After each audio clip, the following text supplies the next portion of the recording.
तो दोस्तों बात करते हैं आगे इस चैप्टर में कैटेगराइजिंग पॉवर्टी। तो बहुत सारे तरीके होते हैं जिस तौर तरीक़ों से हम पॉवर्टी को कैटेगराइज कर सकते हैं। ये कैटेगराइजेशन हमने नितिन सिंघानिया की बुक में डिस्कस करा हुआ है। हमने बहुत सारे क्राइटेरियाज के बारे में हमने बात करी हुई है, लेकिन मेजर जो क्राइटेरिया होता है वो होता है इनकम वाला और कैलोरी इनटेक वाला। और दोनों एक दूसरे से इंटरलिंक्ड है, क्योंकि अगर आपके पास पैसा नहीं है तो आप कैलोरी कैसे इनटेक करोगे, और कैलोरी इनटेक अगर कर रहे हो तो उसके लिए ऑब्वियस ही बात है कि आपके पास पैसा होना चाहिए। लेकिन बहुत बार ऐसा होता है डेवलपिंग कंट्रीज़ में, एलडीसीज़ में, कि पैसा आपके पास ना भी हो तब भी कैलोरी इनटेक आपका सुनिश्चित हो सकता है। अब होगे सर ये कैसे? तो ऐसे देशों में अगर आपकी सरकार जिम्मेदार है, सरकार प्रो सोशल वेलफेयर है, मतलब उसकी अप्रोच अगर प्रो सोशल वेलफेयर है, प्रो पुअर है, और वो ह्यूमन कैपिटल फॉर्मेशन बिलीव करती है, और उसको ये पता है कि जनता अपने आप से खुद से अफोर्ड नहीं कर पाएंगे ये सब चीज़ें, तो फिर सरकार आपको एक हेल्पिंग हैंड देती है कि उतनी कैलोरीज हर एक इंसान के शरीर में पहुँचे, स्पेशली जो ह्यूमन कैपिटल फॉर्मेशन के जो गीली मिट्टी के जो घड़े हैं बच्चे, उनकी नींव मजबूत हो। कल को ऐसा ना हो कि बच्चा होशियार बहुत हो लेकिन शारीरिक कष्ट के मारे, वो बार बार बीमार पड़ने के मारे आगे जाकर इकोनॉमी में प्रोडक्टिव एसेट ना बन सके। एग्जाम्पल, एक बच्चा दिमाग से बहुत होशियार है, बहुत केपेबल है, लेकिन बचपन में खुदा ना खास्ता उसको पोलियो हो जाए, तो जितनी एफिशिएंसी के साथ वो काम कर सकता है अपने जीवन में, जो बहुत कुछ अचीव कर सकता है, तो उसके वो बहुत सारी चीज़ें थोड़ी सी एक हर्डल्स और रुकावटें पैदा करेंगे उसके जीवन की एफिशिएंसी में, और अल्टीमेटली जिसका प्रभाव इकोनॉमी में और ज़्यादा बेटर तरीके से पड़ सकता था ऐसे किसी इंसान के होने की वजह से, ऐसे किसी इंसान के देश में पैदा होने की वजह से, जो कि ब्लेसिंग एंड डिस्गाइज के रूप में पैदा हुआ ऐसा इंसान। लेकिन पोलियो जैसी बीमारी ने इकोनॉमी का पहिया थोड़ा सा स्लो कर दिया। वो जितना कंट्रीब्यूट कर पा रहा है वो अपनी फुल पोटेंशियल के हिसाब से कर पा रहा है, लेकिन वास्तविकता ये है कि अगर उसको पोलियो नहीं हुआ होता तो वो और ज़्यादा कंट्रीब्यूट कर सकता। इस चीज़ को सुनिश्चित करने के लिए सरकार को आगे आना चाहिए, और सरकार का काम ही यही होता है सोशल वेलफेयर को इंश्योर करना। सरकार is not meant for profit making वगैरह। स्कीम्स को डाउन ट्रोडन सेक्शन सोसाइटी तक लेकर जाए, ग्रास रूट लेवल तक लेकर जाए, और सरकार का काम ये होता है कि देश की जो जड़ है उसमें पहले पानी डालकर उसको उसकी सिंचाई करें, ताकि रूट सिस्टम अगर देश का अच्छा है तो शूट सिस्टम ऑब्वियसली बात है अच्छा होगा, तो वो जो ट्री है वो बहुत ही फलदार वृक्ष होगा। और वो फलदार वृक्ष किन लोगों से बना है? जो कि ह्यूमन कैपिटल फॉर्मेशन वाले जो लोग हैं। सिर्फ वो पत्तियां नहीं हैं कि झड़ जाएंगी मौसम के साथ साथ, मतलब फालतू लोग नहीं हैं। एक फल की अहमियत होती है एक पेड़ पर, पत्तियों की नहीं होती इतनी अहमियत। तो वो जो अगर सिर्फ पत्ती लगी है देश के पेड़ पर तो वो सिर्फ नॉर्मल लोग हैं, लेकिन अगर वो फलदार वृक्ष है तो वो ह्यूमन कैपिटल फॉर्मेशन है। तो हम स्टार्ट करते हैं पॉवर्टी को कैटेगराइज करना। देयर आर मैनी तौर तरीके to categorise poverty in one such way people who are, हम बात करते हैं some people are always poor. एक सेकेंड, इसको यहाँ पर आप समझो, नीचे डायग्राम देखते रहना साइमल्टेनियसली। तो one way to categorise people are always poor, ठीक है, and those who are usually poor.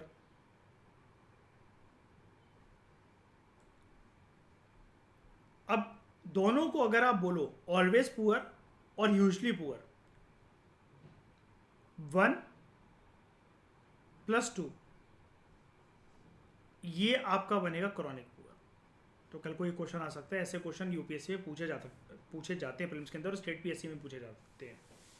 ये chapter one of the favourite chapter है स्टेट पीएससी की मैं बात करूँ तो, एमपीपीएससी के लिए और यूपीपीएससी के लिए, और यूपीएससी में इसके कंसेप्ट प्रीलिम्स और मेंस हर जगह पर काम आ सकते हैं। तो ऑलवेज पुअर मतलब जो हमेशा गरीबी में रहते हैं, वो कभी भी उठ ही नहीं पाते उस लक्ष्मण रेखा से, पॉवर्टी लाइन के नीचे ही हैं, बिलो पॉवर्टी लाइन वाले हैं, एपीएल में भी नहीं आ पाते, अब पॉवर्टी लाइन में भी नहीं आ पाते कि 10 लक्ष्मण रेखा को क्रॉस कर लें। और कुछ ऐसे होते हैं they are usually poor but who may sometimes have a little more money, जैसे कैजुअल वर्कर्स। काम धंधा अच्छा चल पड़ा तो गरीबी नहीं है, काम धंधा नहीं है, कहीं काम नहीं मिल रहा तो गरीब हो गए। Together they are known as chronic poor.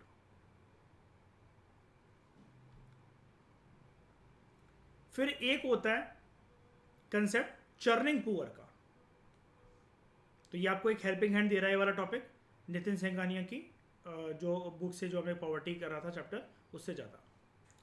Another group is known as churning poor, तो इसको भी हम ऐसा लिख देते हैं यहाँ पर कैटेगरी 3। और यहाँ पर जो हमने क्रॉनिक पुअर बनाया कैसे बनाया, 1 + 2 is equal to chronic poor, मतलब ये ऑलवेज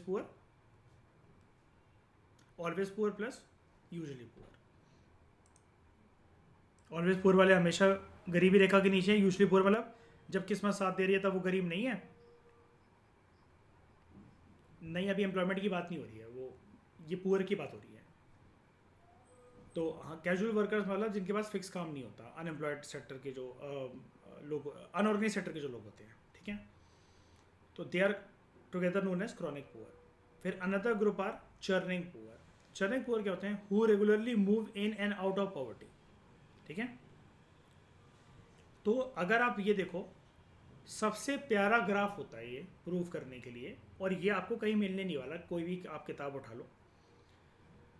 ये देखो, ये आपके सामने एक पॉवर्टी लाइन, जो ये डॉटेड लाइन है, मैंने उसको ऐसे यहाँ पर मार्क कर दिया पिंक कलर से। अब ऑलवेज पुअर तो हमेशा इसके नीचे ही है, तो आप इसको क्या करोगे, जो पॉवर्टी लाइन के नीचे they are always BPL, below poverty line वाले। ये क्या है, इनका मामला डामाडोल है। ये बहुत, जो यूजली पुअर की मैं बात कर रहा हूँ, एक बार के लिए मुश्किल से कभी कभार एपीएल बन जाते हैं, लेकिन ज़्यादातर 90% टाइम जो होते हैं ये पॉवर्टी लाइन के नीचे रहते हैं। 90% टाइम ये बीपीएल का पार्ट रहते हैं, 90% टाइम। प्रूफ करते हैं कैसे, ये देखो, एपीएल में थोड़ा सा ग्राफ ऊपर आया, ये लक्ष्मण रेखा के थोड़ा, लक्ष्मण रेखा मतलब पॉवर्टी लाइन, पिंक कलर की लाइन मान लो, ज़्यादातर, लेकिन ये पॉइंट कहाँ पर है, नीचे नीचे नीचे, एक ही बार ऊपर गया। चर्निंग पुअर और यूजली पुअर में क्या फ़र्क होता है, ये 50-50 होते हैं, 50% टाइम्स अबव पॉवर्टी लाइन में आ जाते हैं, 50% टाइम बिलो पॉवर्टी लाइन में रहते हैं। ये किस्मत के खिलाड़ी होते हैं। एग्जाम्पल इसके क्या होते हैं चर्निंग पुअर के, small farmers and seasonal workers. जैसे शहर में काम करने गए, कहां पर,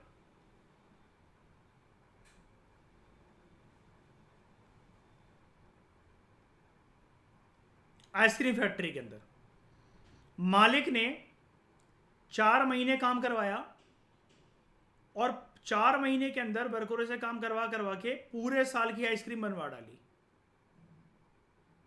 और 8 महीने ऐसे वर्करों के पास कोई काम नहीं है, दे आर जॉबलेस।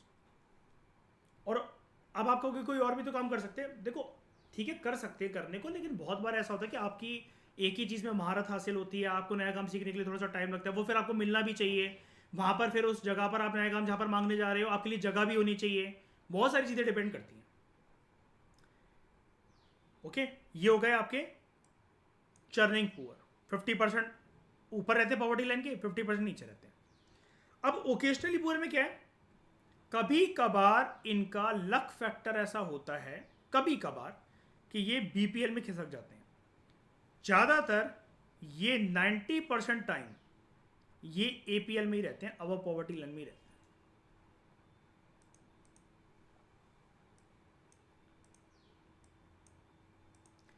ये वाली पॉवर्टी किसी की भी दहलीज को छू सकती है अगर आपका शनि भारी है तो। कैसे, मैंने आपको लास्ट क्लास में, मतलब लास्ट टू लास्ट क्लास में एक चीज बताई थी, कभी कभार पॉवर्टी के रीजन ऐसे भी होते हैं, किसी जगह पर अर्थक्वेक आ गया, सुनामी आ गया, कोई भी नेचुरल डिजास्टर आ गया, टेररिस्ट अटैक हो गया, वॉर हो गया, ऐसी कुदरती और प्राकृतिक आपदाएं जिसका इंसानों के ऊपर कोई बस नहीं चलता, लेकिन उसका इंपैक्ट इंसानों के ऊपर इतना निकलता है कि उनका जीवन उजड़ जाता है। जैसे 2013 के उत्तराखंड फ्लड्स, लाशें जब वहां से बह बहकर आ रही थी तो कुछ लोगों ने तो लाशों पर भी रहम नहीं करा।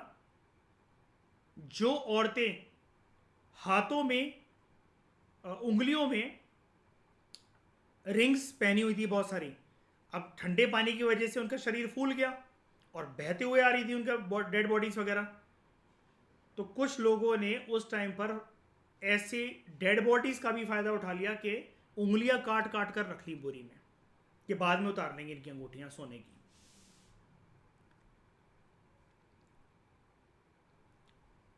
रहम की भावना बिल्कुल नहीं। उस टाइम पर जो लोकल ढाबे थे, जो लोग फंसे थे वहां पर, फंसे हुए लोगों को कहते हैं जब कोई किसी प्राकृतिक आपदा में फंस जाता है कुछ भी, तो उसको हम लोग कहते हैं stranded people. Stranded people English में कहते हैं स्ट्रैंडेड पीपल।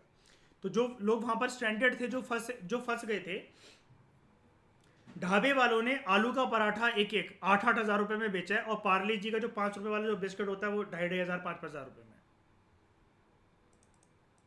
मजबूरी का फायदा। खैर छोड़ो, मतलब मैं आपको पहले ओकेशनली पुअर के बारे में बताता हूं। ओकेशनली पुअर क्या है, इनका जीवन बड़ा मजामा तरीके से चलता है। हुआ rich most of the time,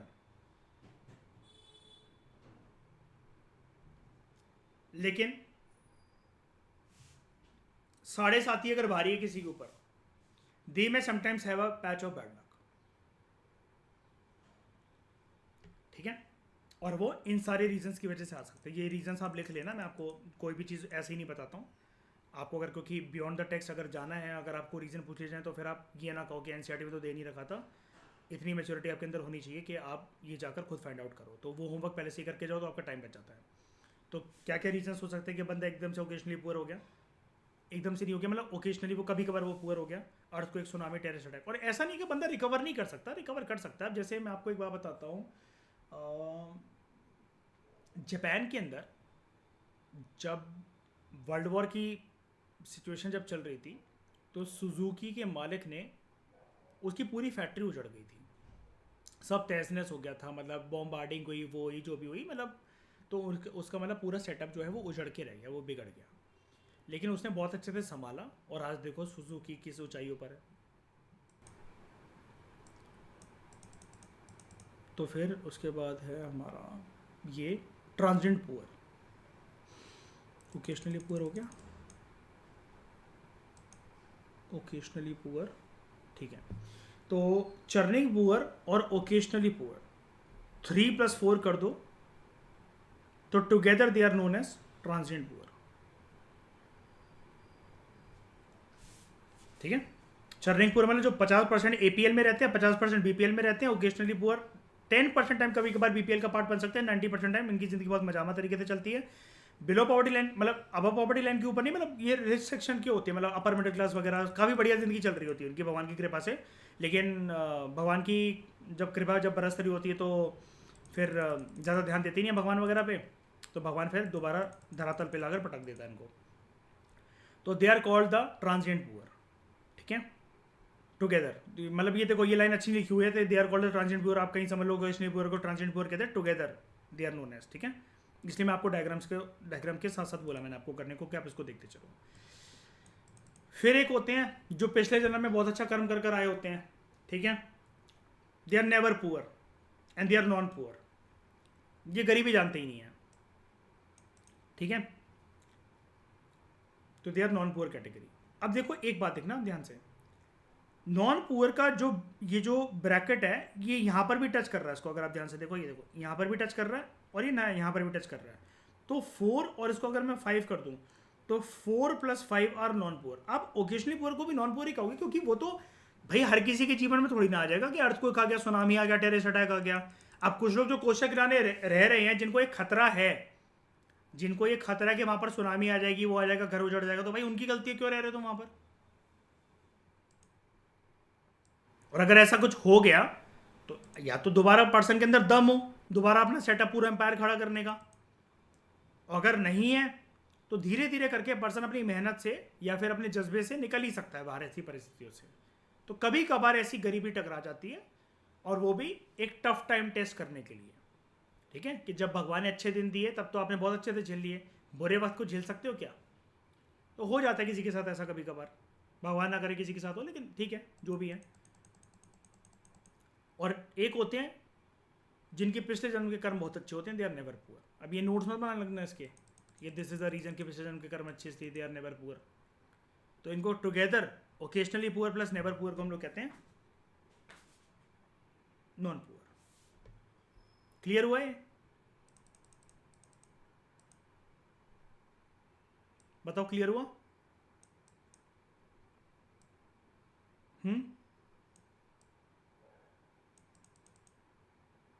MNREGA workers देखो सीजनल वर्कर में आ भी सकते हैं क्योंकि 100 दिन के लिए रोजगार मिलता है और फिर उनके बाद उनको कुछ और काम करना पड़ता है।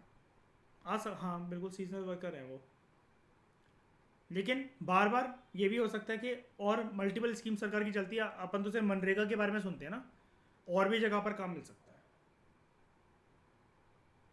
और पर्सन खुद से भी तो काम ढूंढ सकता है। सरकारी काम ढूंढ के देगी ये ज़रूरी थोड़ी ना है।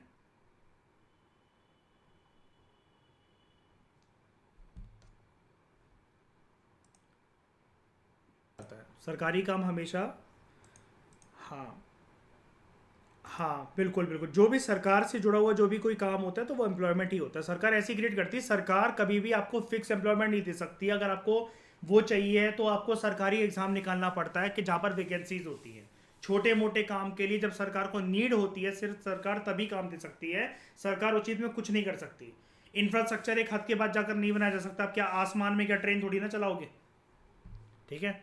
कहाँ से क्या कर लोगे? इतने ज़्यादा पूरा रेल नेटवर्क बिछा हुआ है, हाईवेज बन गए, सब कुछ बन गए, एक टाइम के बाद ना कंट्री अपने एक मैक्सिमम पोटेंशियल पर रीच कर जाती है जहाँ पर फिर further progress and development possible नहीं होती उस कंट्री की। फिर जब कंट्री का एपिक्स पॉइंट आ जाता है तो उसको फिर उसी से निकालना पड़ता है अपनी जनसंख्या के लिए रोटी, उनका रोजगार, उनका सब कुछ। जैसा कि वेस्टर्न नेशंस ये फेस कर रहे हैं। वेस्टर्न नेशंस की जीडीपी स्ट्रेच हो चुकी है मैक्सिमम पोटेंशियल पर, सारी यूरोपियन देशों की और अमेरिका की। अब वो उसके बियॉन्ड अपनी जीडीपी को स्ट्रेच नहीं कर सकते हैं। इस जब वो क्या कहते हैं इस चीज़ से जब वो जूझते हैं तो मैंने आपको बताया था आप सबको नितिन सिंघानिया के सीरीज में कि आगे चलकर फिर एक इकोनॉमिक बबल बन जाता है, और जब वो इकोनॉमिक बबल फटता है उसी को कहते हैं रिसेशन। और जब वो और गहरा होता चलता है और ज़्यादा जोर की फटता है तब वहाँ पर आता है डिप्रेशन, जैसे ग्रेट डिप्रेशन आया था या फिर 2008 के फाइनेंशियल क्राइसिस आए थे। तो इस डिस्कशन में दोस्तों फिलहाल इतना ही। Thank you very much for discussion.